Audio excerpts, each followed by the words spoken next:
Welcome. This is all about zines.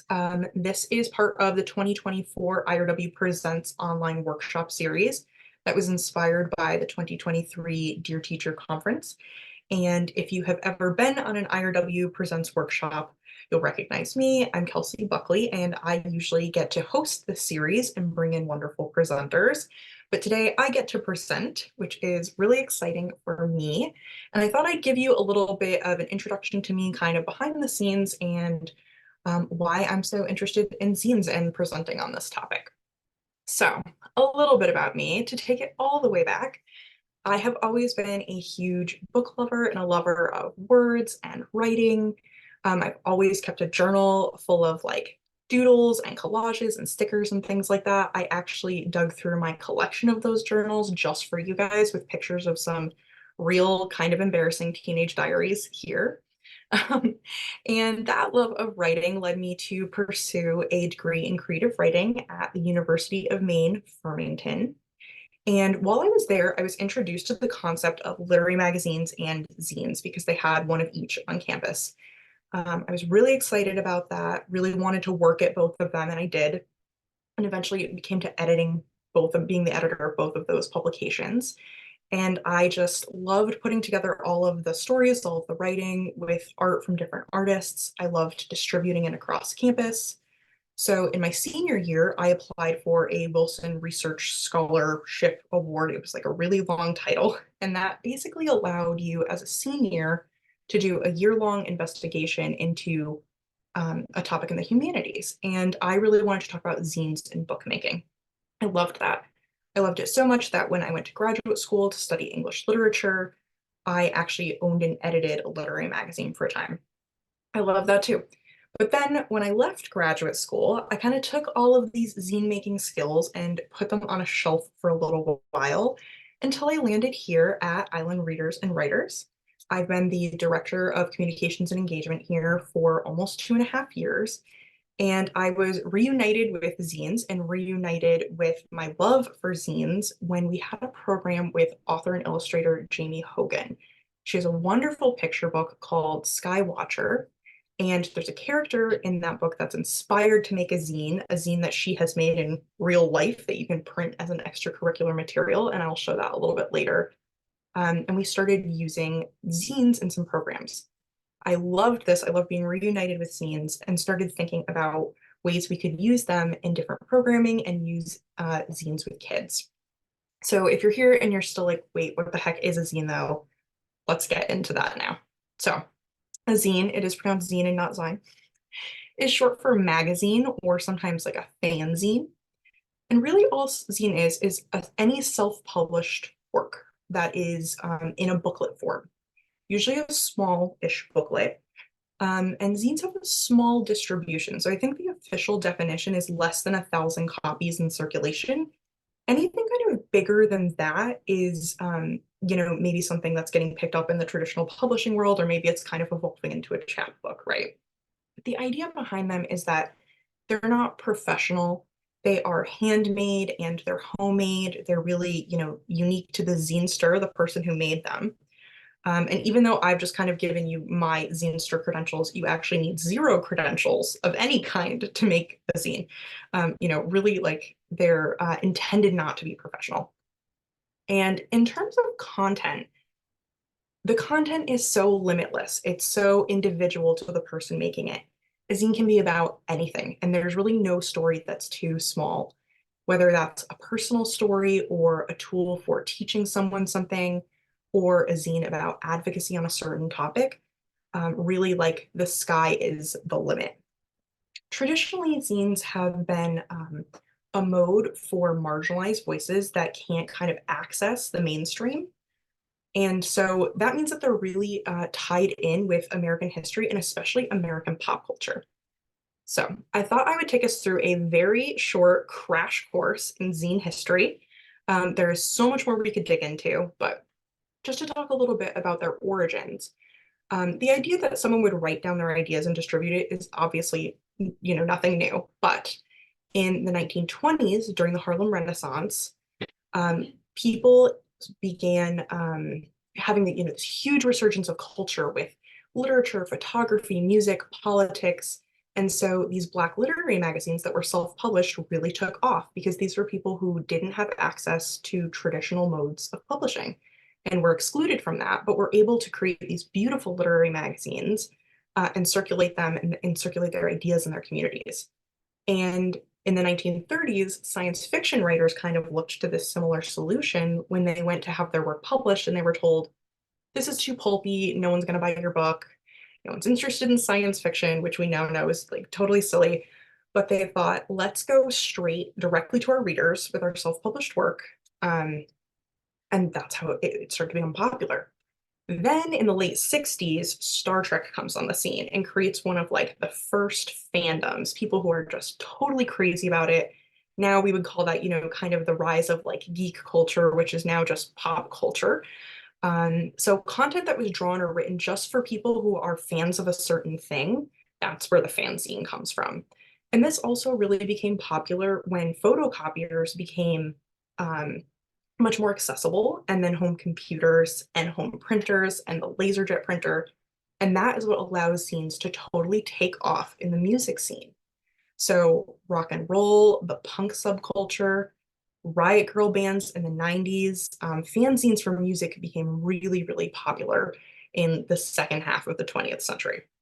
And one little piece of zine history that I love, this is maybe one of my favorite pieces, is that some have proposed that we could even trace zine history all the way back to Thomas Paine's pamphlet Common Sense in 1775. We had someone who had a really big idea, wrote it down in a self-published booklet, distributed it by hand, and it changed the course of human history.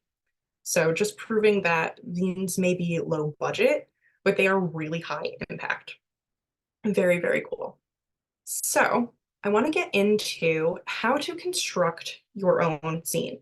And I want to show you today how to make a very simple, small zine out of a sheet of 8.5 by 11 paper. For a really basic zine, this is really all you need is a sheet of paper, scissors, something to draw in or write in inside your zine. And when you want to publish it, access to a photocopier. But I'm going to show you how to fold a sheet. And if you want to follow along, all you need is the sheet of paper and a pair of scissors. But if you're not following along, don't worry. In my resources after this, I have both a video and a really good diagram for how to fold these. So there will be plenty of other opportunities. So let me just switch over to my document camera here. Okay, wonderful. So here we have a sheet of 8.5 by 11 paper. Yours is going to be blank. For the purpose of having everybody follow along, I have a copy here that just has the fold lines marked on it, so you can see it a little bit better on the camera. So the idea here is that we want to make 8 equal-sized boxes on this sheet of paper. So the order of operations for the folding portion doesn't matter quite as much, but the idea is you want to get these squares. So first, we're going to start out by folding it in half the long way. I was told that this is like a hot dog. That was how I was taught. So we're just going to fold it once the long way. Okay, and if you're following along, just give me a thumbs up so I know you're good. Yeah, okay. And then you want to fold it in half again this way. Okay. And then in half again one more time. And this is kind of determining the final size of your little zine, which is great. Okay, now we're going to open up the sheet of paper back all the way to expose those boxes. Okay, so what we want to ultimately do is make an incision in the center of the paper by folding it this time the short way, or like a hamburger is what I was told. So you just want to fold it in half, almost like a booklet size. And you're going to want to make your cut from the folded edge. So where I'm right-handed, I'm going to want the folded edge on the right. If you're left-handed, flip it. But so from the folded edge, we're going to make our cut just to the center here. So on my sheet, you can see that's the purple line as opposed to the blue. And you just want to cut through both layers right to the center. Okay, now we want to open up our sheet completely. You're gonna have like a little mouth right here in the center like that. Okay, this is the part where we're gonna fold. It seems a little bit tricky, but once you do it once, it's really easy and really fun to do. So the idea is that you're gonna pinch here and kind of open the mouth up and fold this way to pinch. You're gonna have kind of like a little diamond. And then you want to lay it flat, exposing inside.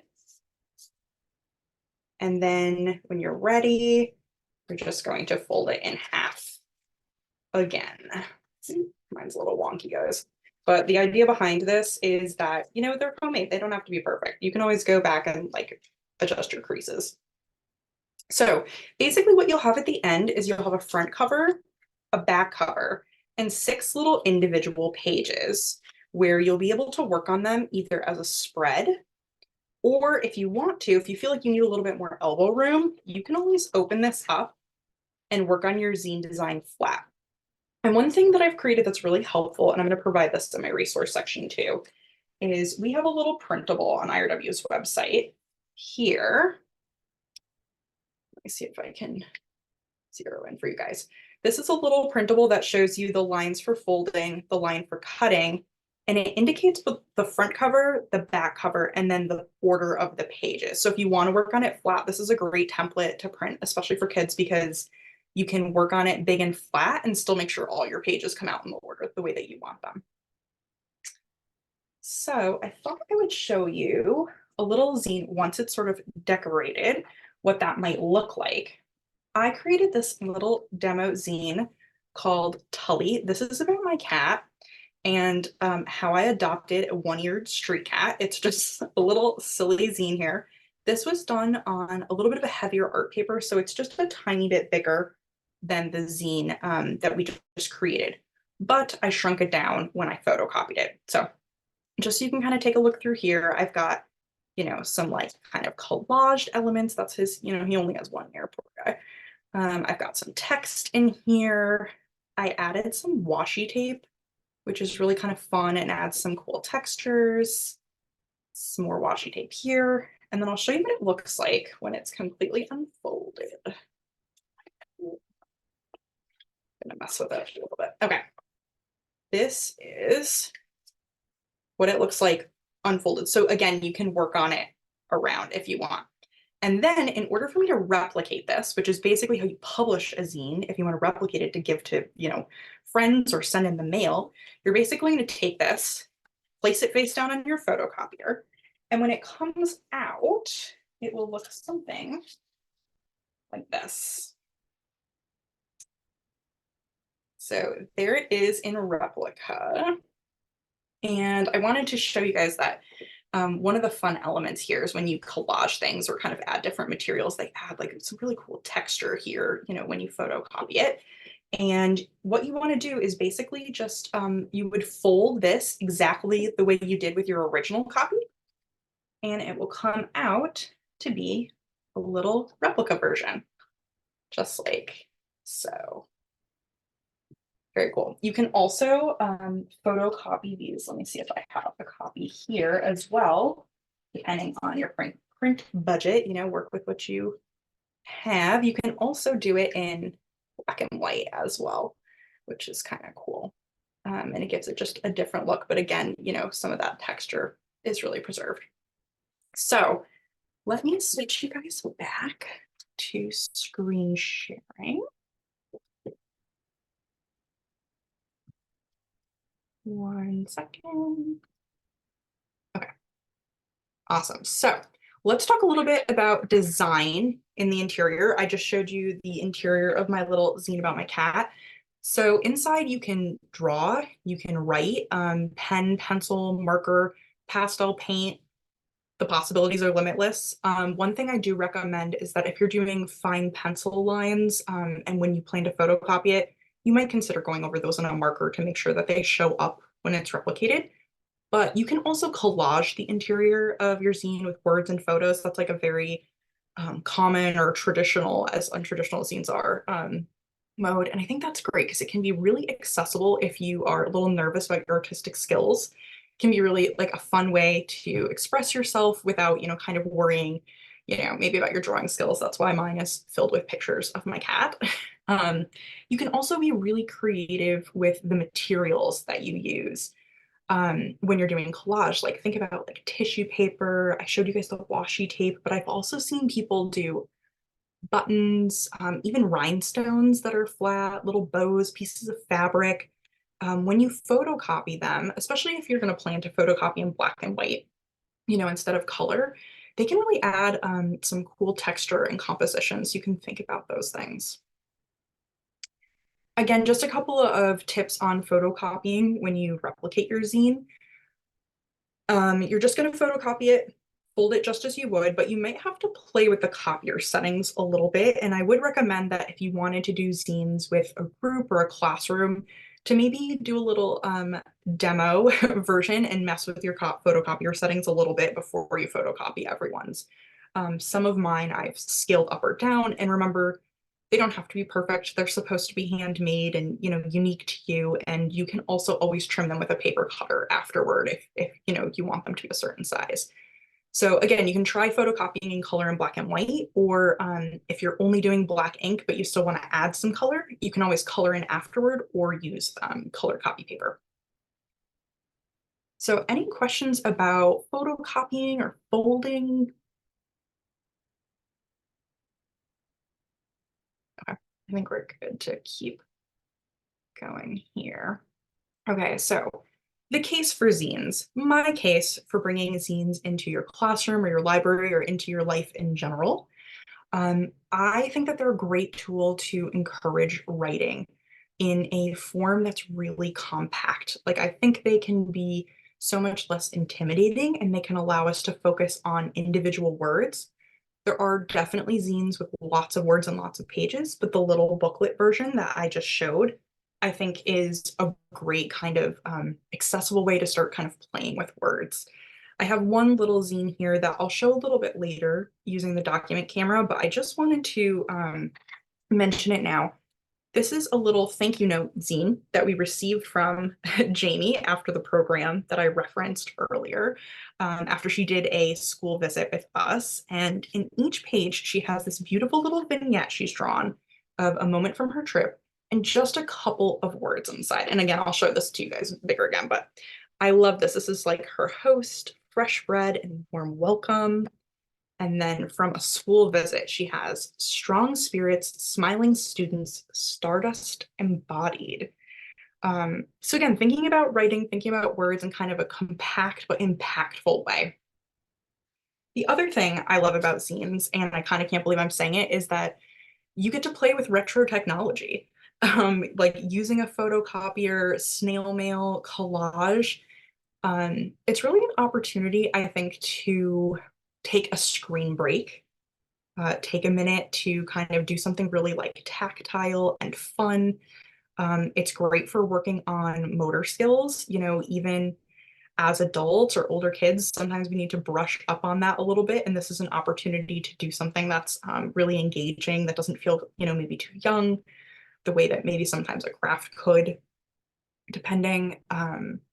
But it's also a great moment to think about how do you connect with others in kind of a pre-internet world. If you can't follow your favorite celebrity on Instagram or follow a fan account or a fan blog, if you can't have your friends over and just pick out, any TV show on Netflix and stream it immediately, how would you connect with people who had similar interests to you? How would you get more of that content that you love? And traditionally, actually, especially for people in rural communities, a way to do that is through snail mail and subscribing to zines. So I think that's really fun to kind of explore the sort of retro technology, which is now novel. And to that point too, I think zines are really about connection and sharing. They're kind of like sharing a little piece of you and what you're interested in and your thoughts. I think that's so cool. You could have a zine swap, which is basically where you would have your little original copy that you'd keep, and you'd make a few copies of your zine, depending on, your photocopying and printing budget. It could be 2 or 3, it could be 10.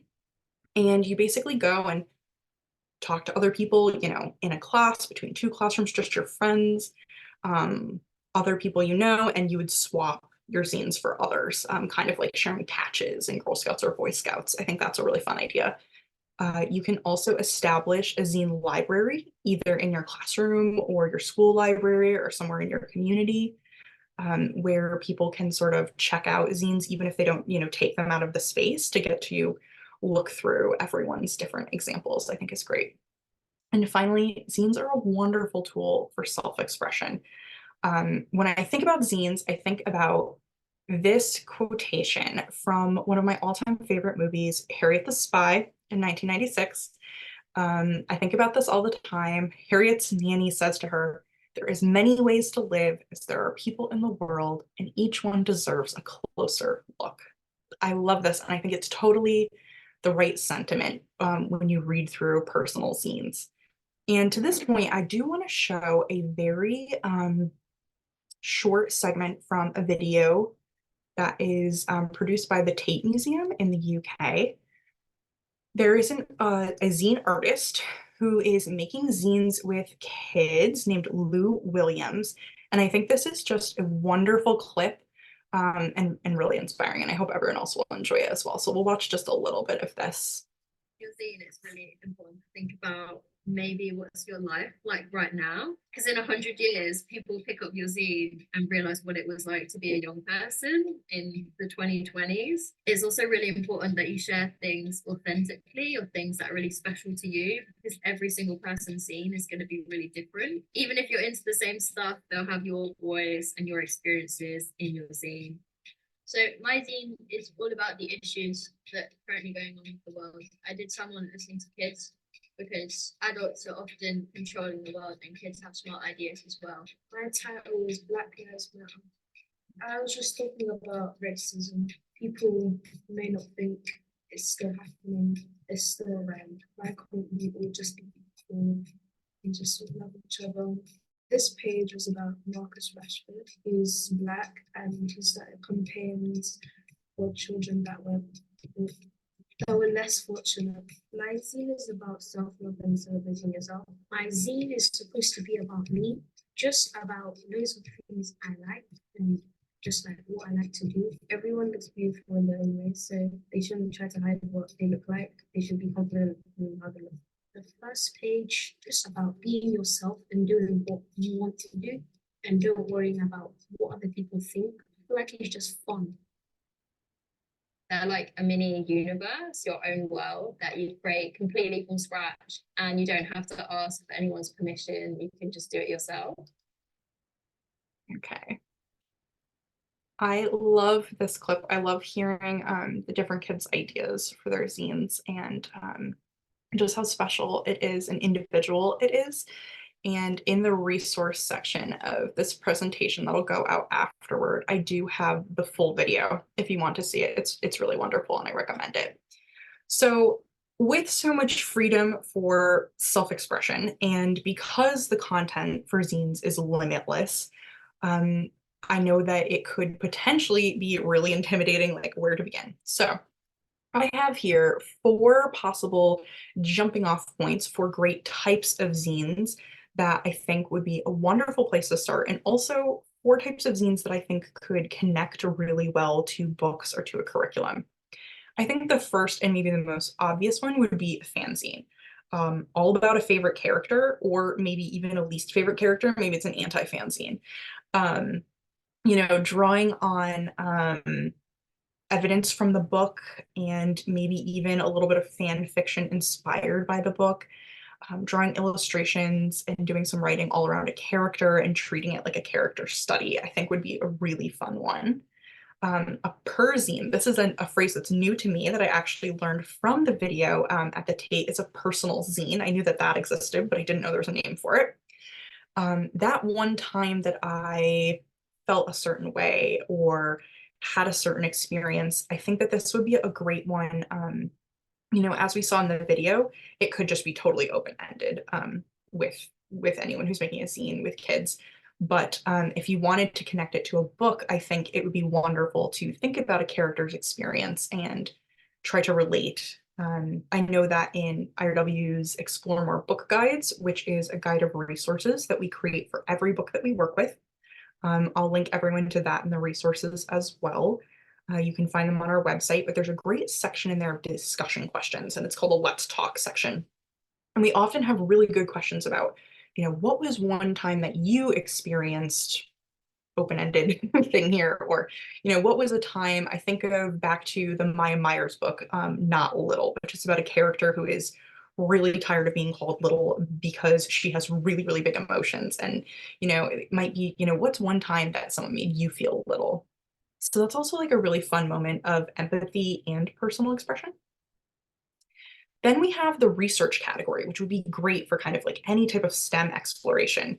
In the little books that we just folded together, where you have that front and back cover, you've got 6 panels on the inside. And it could be 6 things I bet you didn't know about any topic, an animal or a place. There's plenty of room for that to maybe challenge to find unusual facts or funny facts. Would be really fun.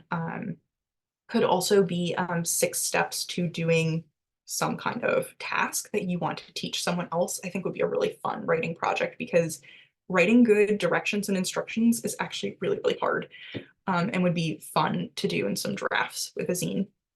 And then, of course, advocacy. This zine will change the world. Topics that are important to kids, that are important to students. They could be really, really big, or they could be something like anti-bullying, or what does it mean to have good sportsmanship, or the case for composting in my cafeteria, or Allison gave me the idea for adopting a shelter pet. I would love to see, a group or a class brainstorm around, things that are important to them, and choose from that to do an advocacy zine. I think would be really fun. Any questions here about? Okay. People should just unmute if they have questions, because it is hard to see everyone. Thank you. Okay, we will carry on then. Okay, so I'd like to switch back to the document camera for a second here and show you some different examples of zines, especially kind of trying to link it to the 4 categories that I just talked about. So bear with me while I switch back to my document camera. Okay, so I have already showed you my little personal story zine, all about my cat. That's kind of a fun one. But I wanted to show you again another personal zine, Jamie's zine, that I just mentioned kind of a little bit up close. And so again, this was just about Jamie's experience. It's, it's beautiful and small, and she has these like wonderful kind of sparse phrases. I think it would be really fun to, where she has a lot of alliteration in here. I think that it would also be fun to do a personal zine with a challenge like using alliteration or onomatopoeia. I love this, the magic moments reading together in a little tent. It's wonderful. So just 2 little examples of some personal zines. And then here's actually, this is another one that I mentioned previously from Jamie. This is her Defend the Dark zine, which is linked to her picture book Skywatcher, and it's all about reducing light pollution. So she uses the back cover. So there's 7 steps that we could take potentially. Turn off the lights when you're not using them, shield the indoor lights at night. So I think this is like a fun example of an advocacy zine. An issue that was really important to her was preserving dark skies and reducing light pollution. So this is kind of fun. You can distribute that to folks, and it's kind of an educational one. I think another sort of research-based zine, I've got a couple of these here. This one Allison gave me. This is How to Hatch an Egg. Can I go again? Yeah. By Ellen Johnson. And this is a 8.5 by 11 sheet folded in half. So again, zines can be in all kinds of different formats. I've given you guys just one format here today, but I love that. So this is a replica of the original. And I love that it was originally bound, you can see, with embroidery thread, and it kind of gives it a cool texture when it's reproduced. Really fun. Sorry about that. So here we have a zine that has a lot of research, a lot of different steps, all about incubating eggs. And of course, this is really text heavy, but again, it could be something, you know, much simpler with less text, or yeah, go big. Beautiful. This one's the hatching at the end, so cute. That's a great kind of research-based one. Another kind of similar like teaching tool, instructional one, and this is, I think, a quarter sheet. So this is an 8.5 by 11. That was, you know, so go up again. That was cut in half, and the pages were stacked. The one thing to remember is that don't staple until you've photocopied all the pages and printed them, and then you can compile and staple. But this one is Ditch the Recipe, a cooking zine. Why recipe anarchy? I love this because I think it speaks to kind of the punk rock roots of zines, you know, but it's recipe anarchy, which is basically, you know, how to not worry too much about the recipe, draw inspiration from different places and try new things. I think this is a fun one for thinking about how to give some advice on a topic that you've researched, or how to instruct on a topic that you've researched. I think another fun classroom brainstorm would be blank anarchy. How could you break down a concept and give someone some brand new instructions for doing something totally differently? I think that would be really fun. What else do we have over here? Oh, one that I think is beautiful from kind of the self-expression category is, this is one of my favorites, is Small Affirmations. And it's like a little tiny zine. But each of the affirmations in here is so wonderful. Love is real. I am brave and capable.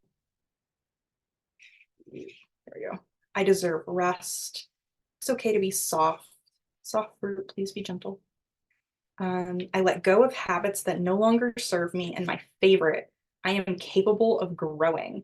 I think this is so beautiful and simple. And I think this would be great to just kind of like take a screen break, take a brain break, and maybe brainstorm some affirmations together and pick your favorite 6 and illustrate them. I think would be like a really fun group project, and to see, you know, how different things resonate with different people. And then another kind of similar one would be kind of another zine for social good or for advocacy. The Book of Tiny Kindness Ideas. This is another one that would be great for like a group brainstorm, to then go through and pick out some tiny kindness ideas. Sometimes we think an act of kindness doesn't count because it's too small, so we don't do it. But it does, because every act of kindness, no matter the size, changes the world for the better. And there's kind of some different ideas in here that are really fun. And this is actually a free printable from online, so that'll be in my resources as well. Let's see who's up next. One really funny kind of silly zine, this actually I would consider a fanzine, Short Kings, a zine about dachshunds. This was made by someone who met a dachshund for the first time, and he did this cute little dog dance, and they loved dachshunds ever since. And they have this kind of funny little dachshund facts, you know, page, very cute, hard to spell. Short Kings, clever, like this is just kind of funny, but so it's really just a fanzine. You know, this could be, you know, maybe drawing more heavily on more serious facts, but this one is just really fun and silly. But there's some beautiful little drawings in here of all different dachshunds that come in different colors and sizes. But you know, they're all perfect. I love this. Short Kings, this is one of my favorite, like super kid friendly ones. That's great. And then one resource that I wanted to show, I've looked through a lot of zine making guides, kind of doing some research for this project, but I love this guide, Make Your Own Fun, a zine about making zines, from Christina Bashtinsky, who is on Etsy and is a seller out of the UK, and actually gave me a coupon code to share with you guys today, which I'll put in the resources as well, and has a bunch of zines that I feel are probably all pretty kid friendly. This one is great. Highly recommend. Has kind of a wonderful introduction, which is a lot of material that we've covered here today, but kind of in its own beautiful graphic format, and has a gorgeous full page of zine seeds. Just add water and ink and sweat and snacks, please. Prompts and ideas to get the paper ball rolling.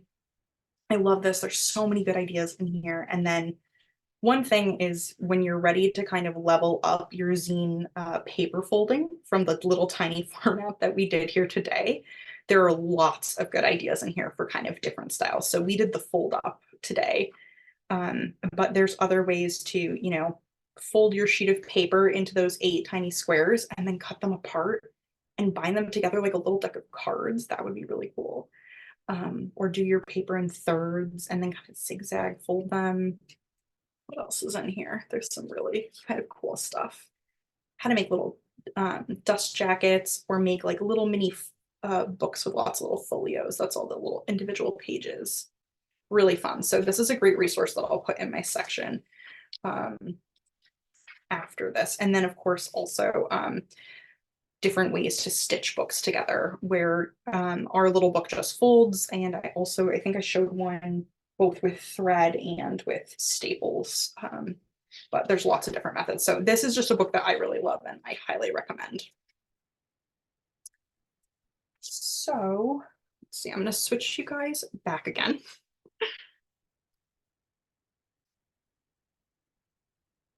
Okay, so one last thing that I really would like to just talk a little bit about. This is my resource section, which will be available afterward, but just another thought on places to find zines as examples for your library or classroom or your friends. Search out, you know, kid-friendly zines. I do have a list that I will include, but Etsy is a great place to look for zines. There are so many wonderful zines out there, and I think just like anything else, make sure, you know, that you go through it to make sure there's no profanity or anything in it. Not something I've really come across too much, but there are all kinds of wonderful topics. And there are also some free printable zines out there as well, such as the Defend the Dark one from Jamie that I did show.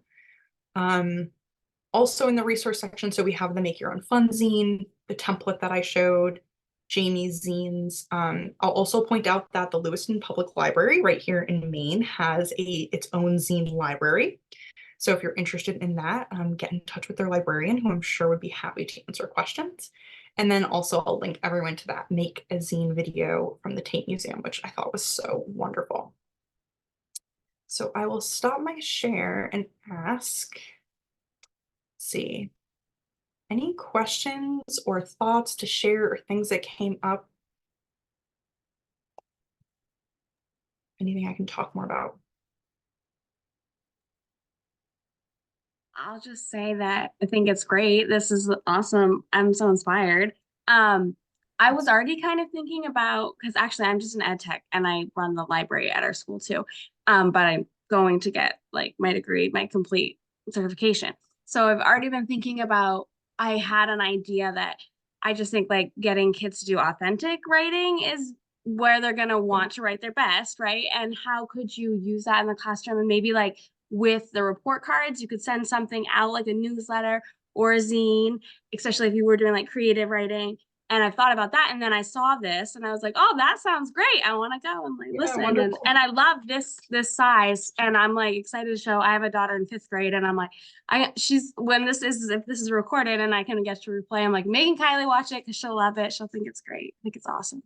Oh, wonderful. I'm so glad that you enjoyed it. Yeah, that is would be really fun to replicate, because the other great thing about the zine is that you can make as many copies as you want. So you can send them home or put them in your school library for others to check out. I think is really fun. Or arrange that zine swap. I can't wait to arrange a zine swap, but if you have some wonderful zines in your future that you want to share, we will definitely take one snail mail to add to the IRW mini zine library happily. So we are happily accepting zines for our library.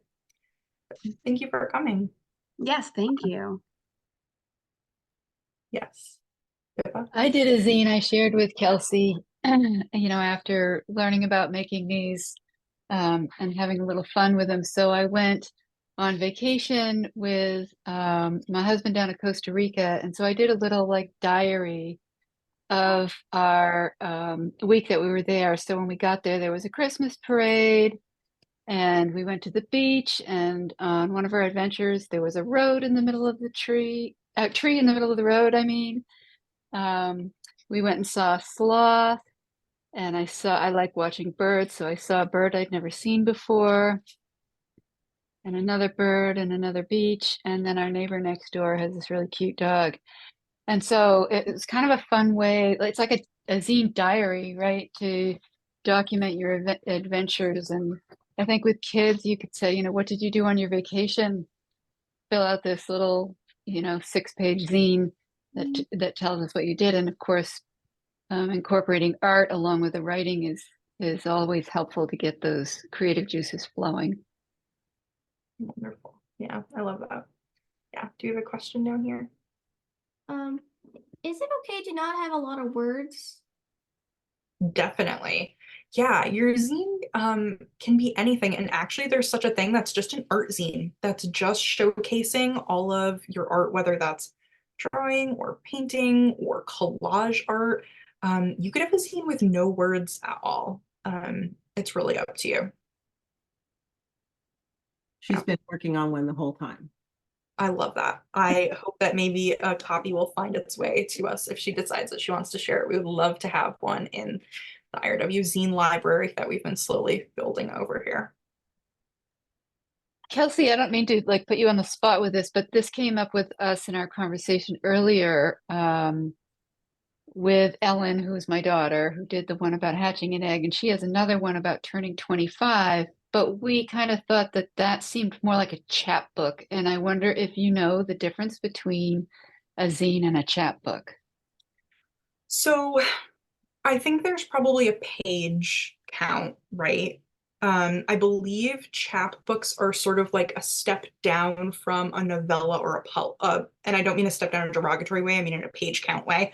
So you have like a novel that would have the most pages, and a novella, and then a chapbook, or maybe a poetry collection that's kind of short, could be a chapbook.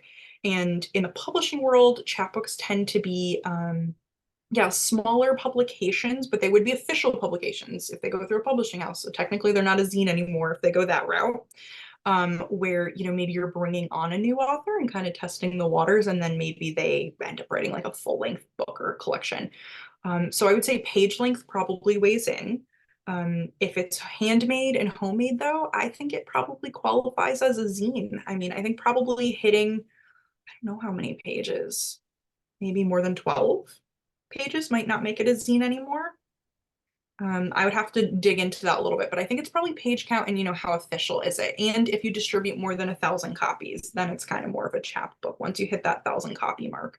And the idea really is that they're kind of niche content. They've historically been, circulated in communities that didn't have access to, mainstream publishing. So there's that. And then, you're able to make like a fanzine for maybe just like your 3 friends who also like the kind of weird thing that you like. And it's great because you all you can work on zines together and produce something. Yeah, so I think that's probably the difference. That's my hunch.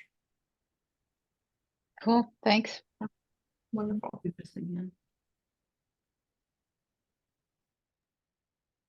Hi, Kelsey. This is Beth Mills. I was just wondering if you could put some type of adhesive on the opening spots in your zine, whether it be on the side or on the bottom, and that would create little pockets that you could put, like, if you had gone to a trip and had tickets or a picture or something like that, or want something kind of just hidden, and have it so you could pull something out.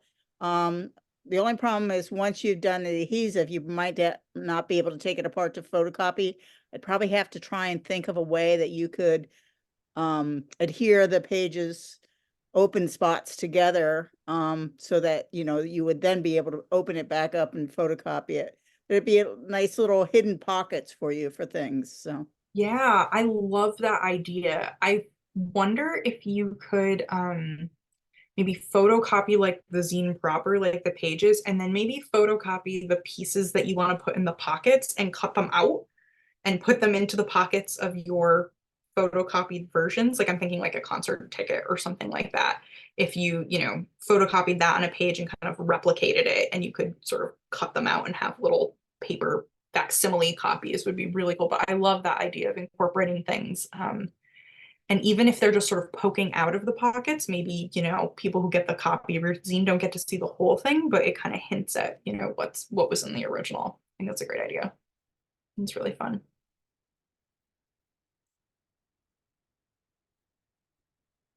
Great. Well, I think if we're all good, if no one else has any questions, I'll say thank you for joining me today. Thank you so much. The recording will be available, and a list of resources will be available, and a copy of my slides, that's basically like a printer-friendly version, will be available.